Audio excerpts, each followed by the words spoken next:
Very icy conditions. Yeah, very icy. Our Julie Dunmeyer talked to them about the preparations that go into that type of firefight. Shortly after I arrived here on the scene of this fire on Grand Rapids West Side, a USPS postal worker actually stopped me and told me that he was the one who called 911 here. He noticed the flames while he was delivering the mail this morning, saying he even went as far as to knock on the door and make sure everybody got out okay. The Grand Rapids Fire Department saying that this fire was complicated to put out for way more than one reason. Oh, yeah, it's operating on the fire ground.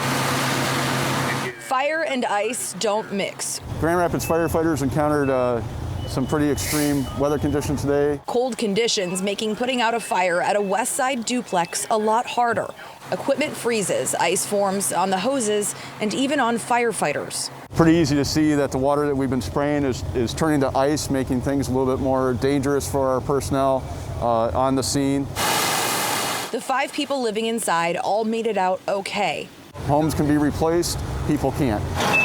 But this wasn't easy to get under control. The fire is what the department calls well-seeded, which means it had been going for a while before they got a call at around 9:34 in the morning.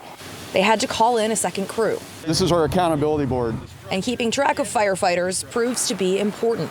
Personal accountability is huge for us. We don't want to lose a firefighter. This command, go. Thankfully, everyone fighting the fire is okay too, but it wasn't without a scare. Today we had a structural integrity issue. As you can see, the roof came in. He had to evacuate the structure. He notified dispatch. Dispatch will set out an emergency alert tone. That gets everybody's attention, and they will tell them to retreat from the structure.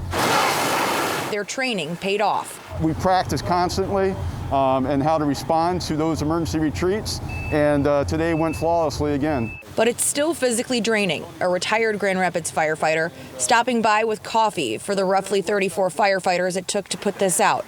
He knows they're in for what will be a long day. This fire had been going for just a little bit before we were dispatched. Because despite being here within 2 minutes after they were called, the fire at this home could be seen for blocks around. We don't know the cause of this fire as of yet. Again, cause of this fire is still under investigation, but we are told that the people who lived here, those 5 people that were displaced, that the American Red Cross is stepping in to help them find a place to stay. We'll, of course, continue to update you as we learn more about the cause of this fire. Reporting in Grand Rapids, Julie Dunmeyer, Fox 17 News. All right, thank you for that, Julie. Well, in this